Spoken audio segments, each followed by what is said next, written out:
Story by Odd Directions. My friend and I found a portal to another world where Homo sapiens never evolved. We saw what the world became without us. It shocked us. I came home a year ago. Alex didn't.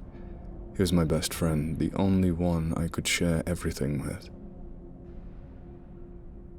Now I have no one but you. Strangers on the internet. Sometimes it feels like I didn't return from that place either. At least not as myself.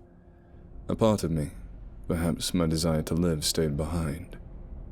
I guess you could say I'm depressed. It isn't until now I feel ready to tell anyone about what happened to us. We went through something so unfathomable that it's difficult for me to put it into words, but I'll do my best. Back when it happened, almost 2 years ago, my best friend and I were both studying for anthropology in France, and we were both avid cave explorers. During summer break, we'd explored most of the cave systems in France and studied all well-known cave paintings and remains of the Neolithic era. We both lived for this, so it was a no-brainer for the both of us to spend our summer break doing the same kind of thing we did at the university. We had followed established guidelines, but the last week before we returned to our university town, we decided to explore Rigaudon in search of caves that hadn't been discovered yet. This was a bit irresponsible since none of us were really experienced enough for such an undertaking, but we were both thrill seekers, and even though we didn't believe we would find anything, the search itself was exciting enough for us to keep going. However, we did find something. It was Alex who saw it first. He yelled at me from where he was doing his business. "Hey Lester, come check this out." "What is it, you want me to see you pee?" I laughed at the thought of it. "No man, I think I found something." I got up from the rock I was sitting on and walked over to him. "So, what did you find?" Look at the boulder next to the cliff. Do you see it?" I did see it. There was a small entrance behind it. "No way," I said, but then I collected myself so that I wouldn't get too excited. "Do you think it's possible? Do you think this leads to a larger cave?" "I don't know. There's only one way to find out, right?" "I guess," I said, feeling my heart rate increase. It could be nothing. I find it hard to believe that no one would have discovered a cave system in this area. We aren't that far away from the main road. It's so small. It's easy to imagine it could have been missed. Anyway, shut up and help me move this boulder. We had to use all of our strength and some of our equipment to push it aside. We crouched down and looked inside the entrance. I expected it to be nothing more than a small recess, but it was deep. "Hello!" Alex yelled into the hole of the cliff, and the echo slowly faded away somewhere far inside the bedrock. We debated what to do next, but the excitement in our voices made it clear we had already decided. The responsible thing to do would have been to report our findings and let professionals map out the cave. But we weren't going to just hand over a finding like this to someone else. Instead, we put on our gear. We crawled our way inside the cave. Had we just been a tad bigger, we never would have fit. That's how small the opening was. I didn't suffer from claustrophobia. If I did, I would have never been a cave explorer. But I didn't enjoy small passages like this. The thought of getting stuck still made me cringe. I'd read enough horror stories about cave explorers getting killed that way to do the best to avoid crawl spaces. But in this case, I'd made an exception. Alex went in first and I followed close behind him. A few meters in, a cold wind reached us. "Are you feeling this?" Alex said as he pushed his body through the small cave. "That's a cross breeze." "Good," I said with some relief in my voice. "That means there's an opening somewhere further ahead." The cold air coming from inside the cave smelled fresh. It was exactly what we needed after having spent the entire day under the scalding heat outside. A short while later, however, it began to freeze. I asked Alex if he knew how it could get so cold. It seemed way too cold to be explained by airflow. But he was clueless as me. "Is it getting tighter or wider?" I asked. "I can't tell." "I'm not sure either." We kept going. My body ached, In some places, it was too narrow, and I thought I would have to break my ribs to get through. The cave went upward, forcing us to climb. Then it went down until it turned sharply and continued to the south. The total absence of light, except for our headlights, felt suffocating. We came across a pitch, a steep section that we had to use our ropes to get down. We'd never tried cave diving before, and I felt really stupid doing it now, given how risky it was. Even more dangerous squeezes followed. The dust on the ground kept getting into my mouth. By now, I was exhausted. I think we should turn back. I'm getting too tired, and frankly, I'm starting to worry a little bit. We've been here for more than an hour. Perhaps we should try again tomorrow?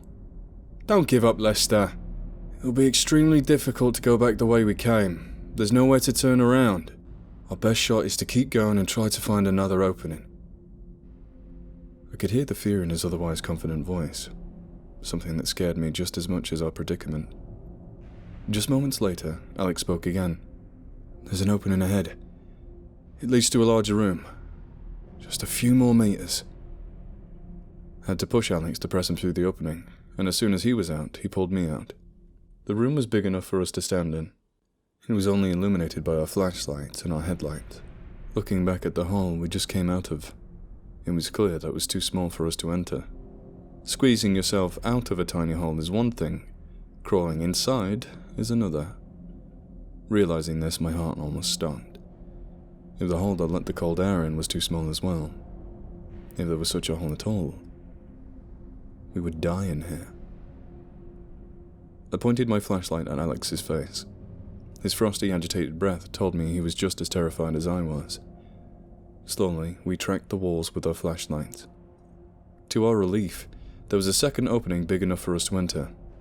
Before I had time to cool down, something inside of the opening caught my eye. It was a skeleton, covered in some dark clothes. The lower part of its body was still inside the hole, meaning he or she must have died trying to crawl out of it and gotten stuck. Shit, Lester. It's good news. It means we're gonna get out. We sat down next to the remains, first to examine it and then to move it out of the way so that we could enter the small opening. The skull was lying face down, but based on the colour of the bones we immediately saw that this skeleton wasn't prehistoric. There was no soft tissue left, but as far as skeletons go, it looked rather fresh. Alex reached for the skull and carefully picked it up and held it in front of us. Give me some light. I shone my flashlight on the face of the skull. It almost looked like it was smiling at us, a big, horrific grin. Put it away. Wait. Look at it. There's something. What? Can't you see it? I was too stressed to see anything in particular with it. It's surprisingly elongated. He turned the skull around. The back of its head is massive, and look at the top. Not very globular. You see? I began to see what he was talking about, but my mind didn't grasp what he was trying to tell me. So? He turned the skull around to see the face was staring at us again. Look at its facial structures. Very pronounced. What are you trying to say? Its eyebrows are heavy. Look, Lester. I know this is going to sound crazy, but I think we're looking at the skull of a Neanderthal. That is crazy, I said, although I could clearly see the similarities from the skulls we had been studying in class. Look at the bones, it must have died at least within this century. I know. And yet, this is clearly the skull of a Neanderthal. I mean, I know Neanderthal DNA in humans can affect the shape of the skull, but this is something else. Do you think the environment in the cave could have helped preserve the bones as well? I don't know. That'd be pretty crazy as well, but I can't think of any explanation right now that wouldn't be completely bonkers. With a mixture of fear, confusion, and excitement, we decided to carefully move the remains away from the opening and leave the cave so we could report our findings to the university. This passage was larger, and we could make our way through it with ease. The worry disappeared from our voices as we crawled, and the excitement over what we had just found took over. We did fear what the faculty would say about our amateurish expedition, but surely our discovery would compensate for our foolishness to some degree. We saw the light at the end of the cave, but strangely enough, it was still cold. Alex got out first. "Something is wrong," he said as I exited the cave. I saw what he meant. There were patches of snow in the grass. This was in late August, and it had been one of the warmest summers in recent memory. Dumbfounded, we looked around trying to figure out what was going on. In front of us there was a set of large boulders obscuring the view. We slowly walked past them and entered the forest. It seemed thicker than before. "How much time did we spend in that cave?" Alex said, trying to make it sound like a joke, although he was obviously frightened. "It's winter? Or, it's early spring, at least." I looked up at the sun, filtered from behind the clouds. The sun's where it's supposed to be. Whatever's going on, this is the same day. I reached for my phone. The time and date were as expected, but there was no reception or internet connection. We tried to walk around the cliff that we came out of in an attempt to find our camp, but on the other side, there was nothing to be found. The disorientation I felt trying to comprehend what was happening almost gave me a panic attack, but there wasn't any time to panic. A gunshot echoed out throughout the forest. 2 more followed. We decided to walk towards the sounds in hopes of finding someone to talk to. However, we moved slowly so that we would see them before they saw us. We came to a small hill. The sounds of voices came from the other side of it, but we couldn't hear what they were saying. We climbed up onto the hill, lay down on top of it and peeked down. On the ground beneath us, there was a large dead animal covered in thick fur. "That's..." Alex began. "That's a mammoth." A group of people holding rifles stood around the dead animal. 4 of them were smoking, as far as I could see. They were covered in black cloths, similar to the ones we had found in the cave, and they all had hoods on them which made it difficult to see their faces. They didn't speak any language we had heard before. It reminded us of a Khoisan language, but instead of the clicking sounds normal of those languages, it sounded like knocking sounds coming from the bottom of their throats. Both Alex and I had the same impossible thought, that they belonged to the same species as the individual we found in the cave. One of them blew a whistle. It didn't make any sound that we could hear, but a few minutes later, 4 large animals came out of the woods. What are those? They were as big as grizzly bears but had wolf-like faces. Some of them began barking. I think they're dogs. Have you ever seen dogs like that before? Look around you, Lester. Alex paused, as to think of the best way to explain to my frantic mind. Don't you get it? I know it's fucking insane, but just consider what all of this is pointing to. Those aren't humans, man. What are you on about? I said, trying to deny his conclusion to the bitter end. Are you really saying? They have a language, and going by the way they're moving their hands, parts of it are sign language. Alex was way ahead of me already. Are you suggesting that we've travelled back to the Neolithic age? No, they have guns. As you said, this is the same day. It's just not the same Earth. I don't think Homo sapiens led them to extinction here. This is incredibly fascinating, Lester. I can't believe it. It feels like I'm dreaming, but you're saying the same thing, right? I mean, I'm not lying in that cave slowly dying from carbon monoxide poisoning, am I? No, I'm seeing it too. Well, look at them. They domesticated the dog, but they bred them into something different than we did. And look, they didn't exterminate the megafauna. That points to a smaller population like we always suspected. I still don't know what to think, but I began to entertain the idea. It could explain the weather as well, I said while I watched one of the now presumed Neanderthals patted one of the huge dogs. A smaller population of hominids during 40,000 years ago would have meant a much smaller amount of carbon dioxide in the atmosphere, and something growled behind us. And and then it barked. Our blood ran cold. I looked behind us, and one of those large hounds had found us. "Lester?" Alex whispered as our eyes met. The beast charged at us. We had no choice but to run down the hill, right into the arms of the cloaked men. They gathered around us, pointing their rifles at us. They were huge, much larger than a typical man. Or rather, than a human. Their knocking sounds coming from deep inside their throats was mixed in with the deep sounds that didn't resemble any language that I'd ever heard. From what I could tell by their hand movements and agitation in their voices, they seemed just as distressed as Alex and I. Their faces shadowed by their hoods, but I could still see that they had the typical Neanderthal facial features. My thoughts, still having trouble accepting what was happening, was in a disarray. "What will they do?" I heard myself ask. As soon as I opened my mouth, one of the Neanderthals yelled something at us. "Horrifying!" We both interpreted it as something similar to hands up, and we fell on our knees and raised our hands. It all depends on what happened to the Homo sapiens in this world. They see our species as a mortal enemy. We're doomed. But if we died out thousands of years ago, they probably want to keep us alive. The man that had yelled lit what looked like a mixture between a cigarette and a cigar with a large match. I tried to assess their level of technology.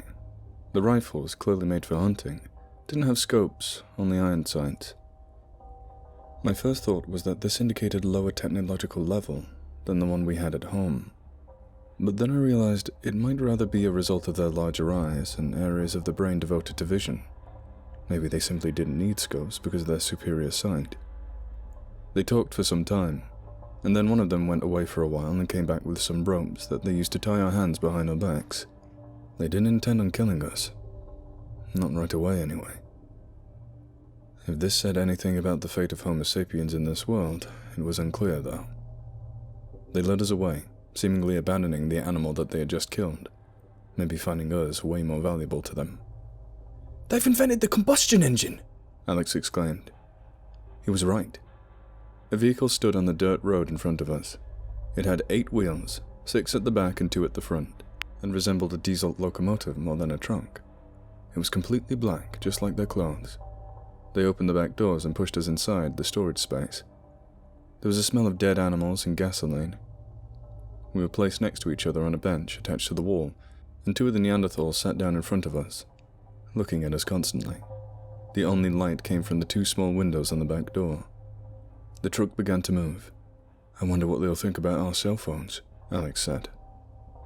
The Neanderthals each lit one of those big cigars, and the glow from them lit up their strong faces.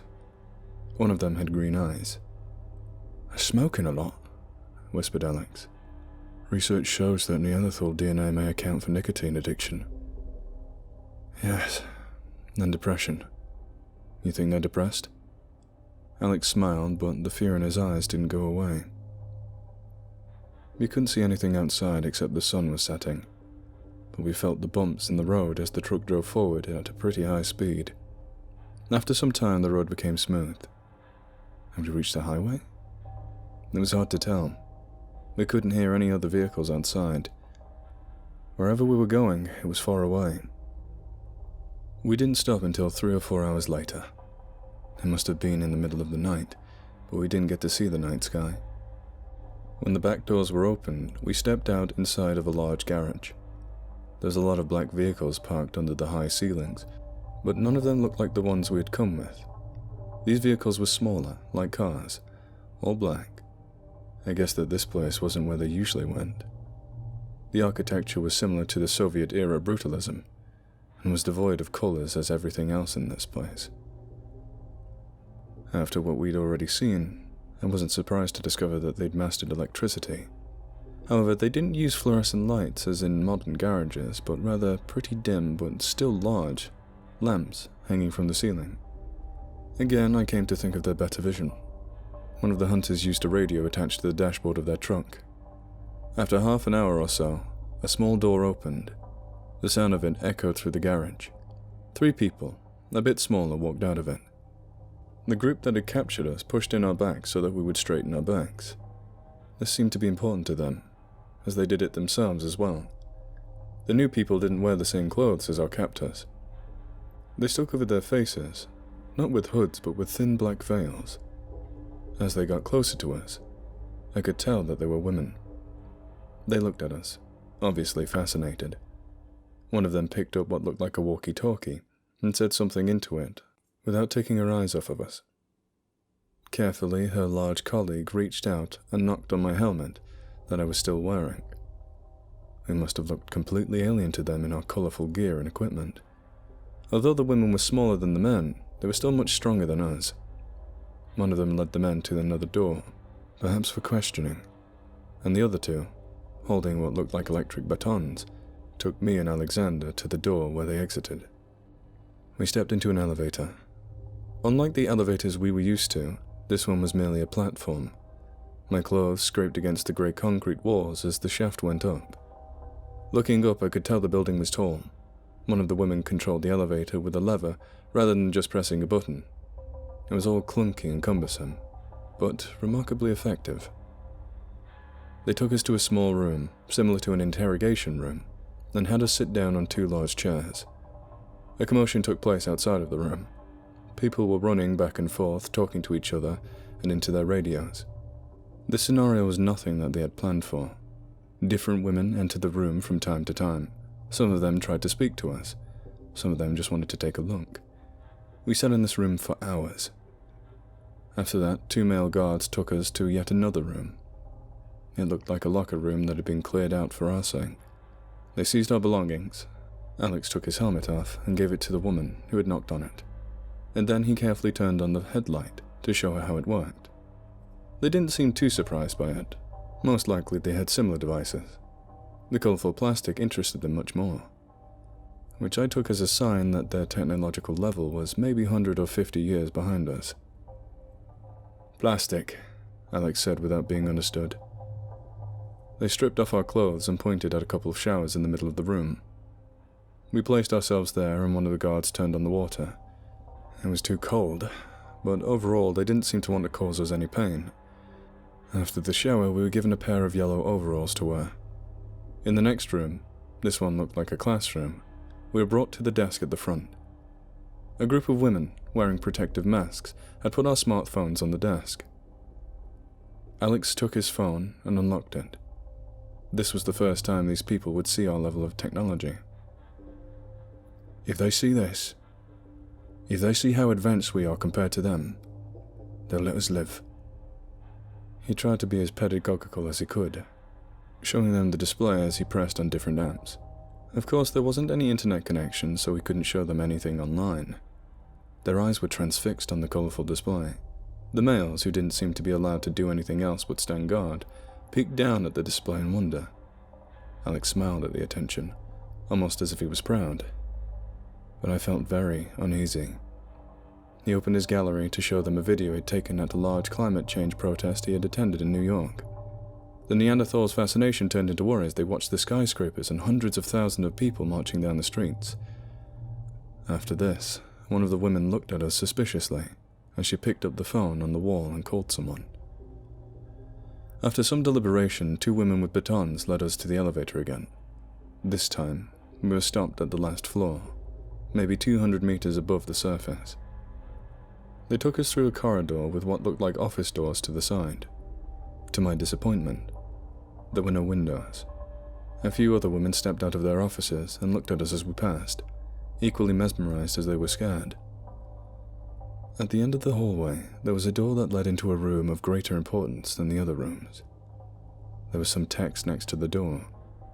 I couldn't tell if the characters were phonetic or logographic, but at least they didn't look like hieroglyphs. One of the women pressed a button in the middle of the floor. It didn't make any sound, but was probably some sort of doorbell. While we waited for the door to open, a faint alarm could be heard from somewhere nearby, probably outside, and after 1 minute later the building began to shake a little.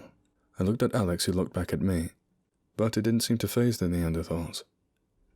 The door opened automatically. We were pushed inside the room. It was big, just like everything else. A black carpet, the skin of some animal, covered the floor, and a heavy desk stood in front of us. Behind it, another woman was sitting. Unlike the others, she didn't cover her face. Her hair was red and her eyes were blue. She wore something similar to a jumpsuit. Not black, but light grey. She inhaled the smoke of a wooden pipe rather than one of those cigarettes, and as she exhaled, I could smell that she was smoking a mix of tobacco and marijuana. Behind her, there was a large window, but nothing but darkness could be seen outside. There were no electric lights, which meant we weren't in a city. Perhaps I thought they didn't even have cities. The women who brought us here placed their batons at the fall of our knees, giving us an electric shock so that we fell in front of the massive desk. Alex yelled out in pain, but didn't look as scared as I was. My body trembled with fear. The woman sitting behind the desk got up from her chair and walked over to us. They spoke over our heads whilst we remained silent. They wouldn't understand us anyway. "They won't harm us," Alex said. "We're too valuable for them. I don't want to be locked up in some laboratory." "We'll find a way," Alex began, but was interrupted by the woman that seemed to be in charge. She gestured towards us in a way that made it clear she wanted us to stand up. Alex got up, but for some reason I couldn't move. One of the women grabbed my arm and more or less lifted me up off my feet in one swift motion. Their commander, or whatever she was to them, said something. The context didn't allow us to figure out what it was, other than maybe a question. She led us to one of the walls. Between two bookshelves, filled with what looked like screw-bound books, there was a world map. At first glance, it didn't look like Earth. Alex took a hesitant step forward, and when the woman didn't seem to mind, I did too. "I don't get it," I said, way too stressed to think clearly. The woman said something to us again, but this time, it sounded more like a command. She probably wanted to know where we came from. Alex put his finger on the map. "This is Africa," he said. It wasn't until he said that I saw it. The map had a completely different orientation. Firstly, it was a south-up map, meaning upside down from our perspective. Secondly, it was a little bit off-center, putting Central Europe right in the middle. And thirdly, the sizes of the landmasses were displayed a bit differently. Since we couldn't explain where we came from, Alex tried to give the woman the location of our species' origin instead. By the look of her face, she didn't seem to believe us. Still, she let us study the map while she studied us. "Look, there's no borders. They don't have countries. But what about these pictograms?"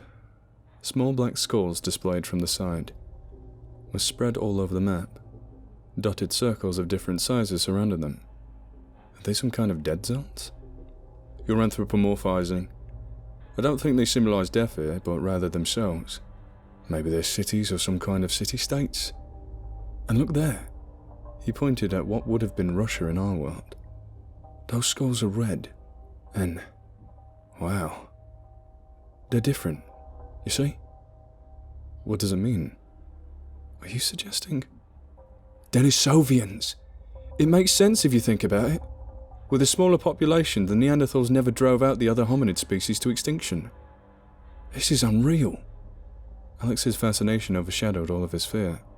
"Look, there's a red line alongside the Ural Mountains and behind it. The Denisovians live all the way to Australia." "But look here," Alex said without listening to me. He placed his finger at Indonesia. "This blue region. The skulls are different here too. Can you see it?" "Homo floresiensis." "You bet." The black skulls, the Neanderthals, dominated Europe, Africa, and most of the world, while the Denisovians seemed to rule Asia and some parts of the west side of South America, together with the small area dominated by Homo floresiensis. The ice caps were, as expected, but it didn't seem to stop the Neanderthals from living close to the North Pole. They even had cities in Greenland, although their total amount of cities was smaller than the amount of most countries in our world. The woman, watching us carefully whilst we inspected the map, took a puff of her pipe and blew the smoke in our faces. Then she returned to her desk and picked up what looked like a mouthpiece and made a call with the device it was connected to. She spoke aggressively to the person at the other end of the call. The alarm from outside that we had heard earlier, sounding like a mechanical Swedish cow horn, came back again. This time it sounded louder, probably because we stood too close to a window. The woman didn't seem to care about it, but she raised her voice a little to compensate for the noise. Some electric lights turned on outside, but they didn't reveal much. About a minute or two later, huge flames erupted from a couple meters away, and a few seconds later a rumble reached us. "A rocket!"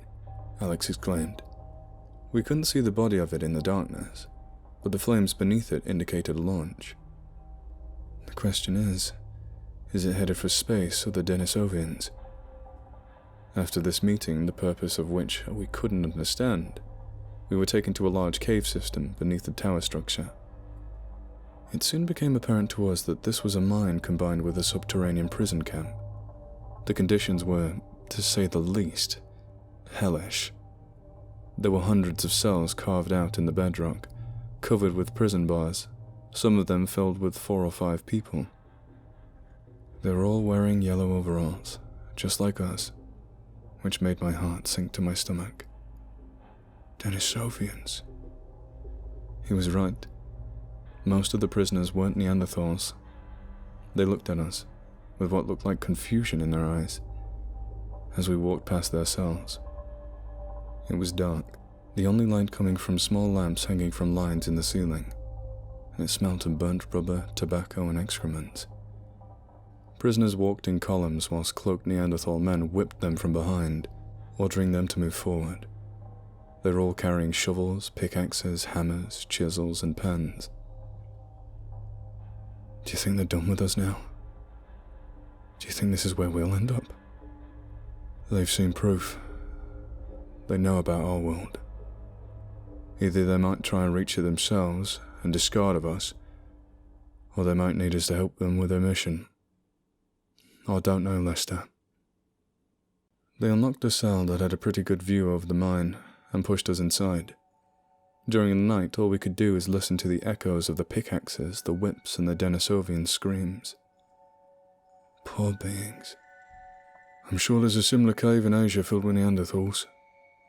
There's a certain balance here, you know. What do you mean? Everyone has their corner of the world. The animals aren't being systematically brought to extinction and the environment isn't being destroyed. Just took a few Homo sapiens escaping Africa to ruin all of it. We spread like wildfire. What happened to us here? I mean, to our species? I don't know. Perhaps we never evolved? We talked about this the entire night until a prison guard came by with some water and food. The food resembled porridge and had no meat in it aside from a few larvae. It was utterly disgusting. We lived like this for about 3 weeks, unable to leave the cell. We had to do our business in a bucket that was emptied once a week. It was as humiliating as it was repulsive. We feared we would die from dysentery. Finally, one of the women from the tower, accompanied by a group of armed prison guards, came down to us. She looked at us with dismay in her eyes, although it was difficult to know exactly what emotions the Neanderthals were showing with their expressions. They led us outside. The daylight hurt our eyes, even though it was filtered through a thick mist. We stepped out on a large square beneath the tower. I looked up and saw the structure, completely black, disappear into the fog above. A group of Neanderthal men, maybe 50, stood in formation in the middle of the square whilst a woman stood in front of them, talking and gesturing. These Neanderthals dressed differently from the ones we had seen so far. They had black metal helmets and were armed with rifles with somewhat shorter barrels. Soldiers, I thought. "My God!" Alex said as he pointed at the sky. Out of the mist, accompanied by the deep sound of a horn being blown not far from us, a huge airship resembling a pitch-black zeppelin descended. Some of the soldiers spread out and grabbed the lines that were thrown down from the airship and helped it land in the middle of the square. The rest of the soldiers formed 2 lines next to the entrance of the ship, and their commander placed herself in the middle, ready to welcome the people who had just arrived. We were led forward until we stood behind the commander. It became clear the ship had arrived because of us. Most likely, it was a group of higher-ups that wanted to investigate us by themselves. We looked on with anticipation as the doors opened. Another group of women exited the ship, dressed in red uniforms that looked a bit more decorated than the ones we had seen so far, and walked towards us. The commander in front of us saluted them by bowing, as did the soldiers. By reflex I did the same thing, but Alex remained still. The new group examined us closely. One of them stared Alex down while she grabbed his chin and turned his face left to right. I was scared out of my mind. I couldn't imagine a way out of this. A group of soldiers came out of the airship, joining the others. It was clear that our arrival was considered a high priority, and that the security at this site was being enforced. Another black vehicle, this time the size of a bus, drove up to us from an arched opening at the other side of the square. We were forced to enter it together with the women and 5 soldiers. This time, we could see out the windows. They didn't drive us very far, just to another location on the site. The large dark buildings, including the tower, felt desolated and dismal. Further away, we could see another rocket being moved to a launch pad. "Looks like a V2, Alex whispered. "Probably a missile. I wonder what the payload is. It's probably not made for mass destruction. There aren't any large populations here. Think about that for a second. They've probably never encountered an army of more than 10,000 soldiers. Maybe not even that. They never had their Battle of the Somme. Look at their weapons. They aren't automatic. I don't think they've ever had reason to massacre thousands upon thousands of enemy forces with machine guns, you know?" The bus stopped on a metal platform, patrolled by one of the prison guards, that descended into the ground. It took us to an underground road, as broad as a highway, that was illuminated by dim green lights in the ceiling. The bus drove over a bridge. Tons of water flowed down from above on both sides. The roar of the waterfall was deafening, and the mist rising from underneath engulfed the vehicle. "It's amazing how much they've built. Using slaves you can accomplish anything." The bus stopped on the other side of the bridge. First I didn't see why, since they were still in the middle of the road, but then I noticed the small door to our right side. One of the women got up and pointed at Alex. A confusion came upon his face. A soldier stood up and grabbed his arm, saying something to him we couldn't understand. "Wait, where are you taking him?" I asked naively, as they took him off the bus. Alex! It's okay! They won't harm us, we're too valuable! You know where I'm being held. Find me!" He was halfway out when he finished his sentence. I put my hands on the window as I watched them enter the room with him. "Alex!" And then I whispered to myself, oh shit. I did my best to memorize everything I saw, and in what order I saw it, so that I could find my way back to that door.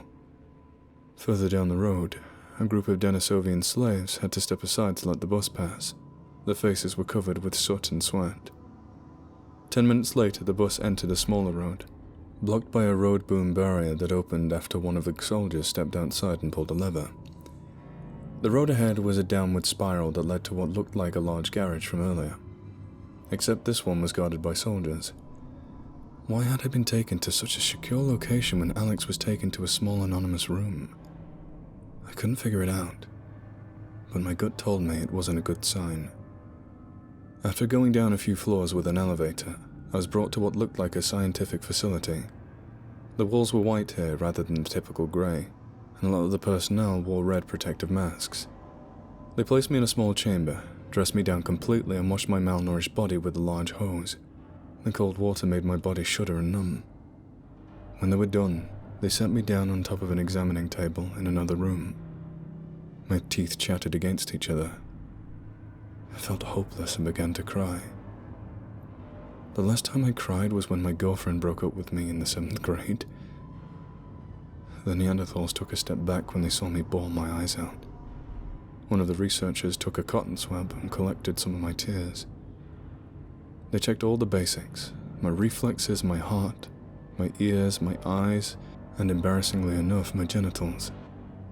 Aside from the last part, it wasn't too different from a checkup at the doctor's office. The officers consulted with the researchers for a few minutes, and then I was taken to yet another room. It was completely circular. It didn't have prison bars, just a large window made out of enforced glass, but it was clearly a cell. It only contained a bunk bed and a big stool that I soon figured out was a toilet. Luckily, I was able to flush it. As soon as I had entered the room, the door was locked behind me. I stepped up to the window. They were all standing on the other side, watching me. One of the officers lit a cigarette. A loudspeaker in the ceiling cracked to life, and the voice began speaking. "I can't understand you!" I yelled. Of course they knew that.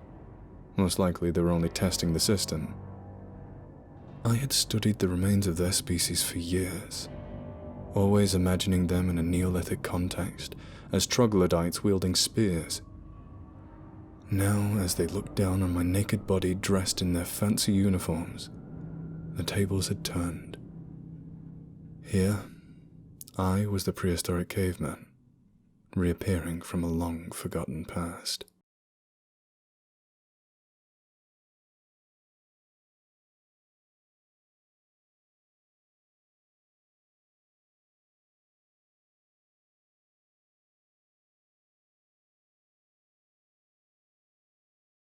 If you like this video, please consider subscribing. And if you're an animal lover like me, please consider donating to the World Land Trust, a charity that aims to help wildlife through buying land, preventing development, and helping endangered species.